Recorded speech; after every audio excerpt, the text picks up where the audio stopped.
നമസ്കാരം.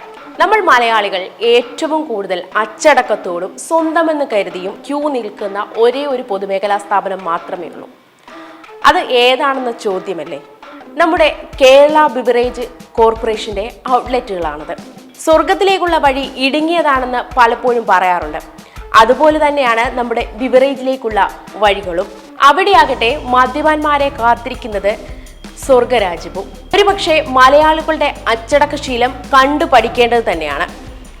എന്തിനേറെ പറയുന്നു, നമ്മുടെ റേഷൻ കടയിലോ മാവേലി സ്റ്റോറിലോ സിനിമാ തിയേറ്ററിൽ പോലും ഇങ്ങനൊരു അച്ചടക്കം കാണാറേയില്ല. ഈ സമാധാനങ്ങൾക്കെല്ലാം ഒടുവിൽ കുപ്പി സ്വന്തമാക്കുമ്പോൾ കുപ്പിയുടെ അടപ്പിന് മുകളിൽ ഇരിക്കുന്ന സ്റ്റിക്കർ കുറച്ചൊന്നുമല്ല മദ്യപാന്മാരെ ബുദ്ധിമുട്ടിലാക്കുന്നത്. തലയിൽ വെച്ചാൽ പേരരിക്കും, താഴെ വെച്ചാൽ ഉറുമ്പരിക്കും എന്ന രീതിയിലാണ് നമ്മുടെ കുടിയന്മാർ ഈ കുപ്പിയുമായി പോകുന്നത്. അതിനിടയ്ക്കെങ്ങാനും ഈ സ്റ്റിക്കർ നമ്മുടെ ഇടുപ്പിൽ, സാധാരണ വയറിന്റെ ഇവിടെ വെക്കുമ്പോൾ ഇടുപ്പിൽ വല്ലോ കുടുങ്ങിയാലോ അതും പ്രശ്നമല്ലേ? അങ്ങനെ സംഭവിക്കാതിരിക്കാൻ മിക്ക ആളുകളും ചെയ്യുന്നത് ബിവറേജ് ഔട്ട്ലെറ്റിന്റെ തന്നെ ഭിത്തിയിൽ ഒട്ടിച്ചു വെക്കുക എന്നതാണ്. എന്നാൽ ഒരിക്കലെങ്കിലും ഈ സ്റ്റിക്കർ നിങ്ങൾ ശ്രദ്ധിച്ചിട്ടുണ്ടോ? അതിനെന്താണ് പ്രത്യേകത എന്ന് നോക്കിയിട്ടുണ്ടോ?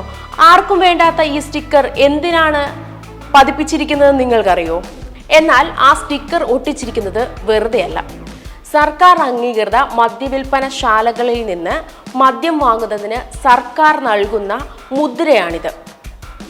Kerala beverage corporation emblem, excise കമ്മീഷണറുടെ ഒപ്പ്, കണക്ക് തിട്ടപ്പെടുത്താനുള്ള കോഡ് എന്നിവയാണ് ഇതിൽ അടയാളപ്പെടുത്തിയിരിക്കുന്നത്. മദ്യം കഴിക്കുന്നവർ തന്റെ ലഹരി മാറി സ്വബോധത്തിൽ എത്തുന്നതുവരെ ഈ സ്റ്റിക്കർ സൂക്ഷിച്ചു വെക്കണമെന്നാണ് ബെപ്കോ അധികൃതർ പറയുന്നത്.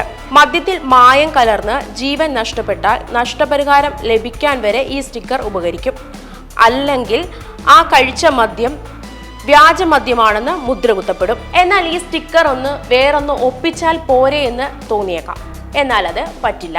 വെയർഹൌസിൽ നിന്ന് പുറത്തിറങ്ങുന്ന ഓരോ മദ്യക്കുപ്പിയുടെയും കണക്ക് ഈ സ്റ്റിക്കർ പ്രകാരമാണ്.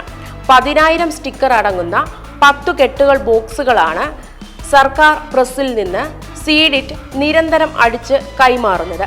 ഈ കണക്കാണ് മദ്യവിൽപ്പനയും രേഖപ്പെടുത്തുന്നത്. ഇത് കുപ്പിയിലേക്ക് ഒട്ടിക്കാൻ 5-ലധികം ആളുകൾ വെയർഹൌസിൽ ജോലി ചെയ്യുന്നുണ്ട്. ഒരു സ്റ്റിക്കർ നഷ്ടപ്പെട്ടാൽ അത് ക്രിമിനൽ കേസാകും എന്നതുകൊണ്ട് തന്നെ വളരെ ചിട്ടയോടെയാണ് ഇത് നടക്കുന്നത്. ഇനി ഏതെങ്കിലും കുപ്പിയുടെ പുറത്ത് 2 സ്റ്റിക്കർ ഉണ്ടെങ്കിൽ അത് വേറെ സംസ്ഥാനങ്ങളുടെ ആണെന്ന് നമുക്ക് മനസ്സിലാക്കാൻ സാധിക്കും.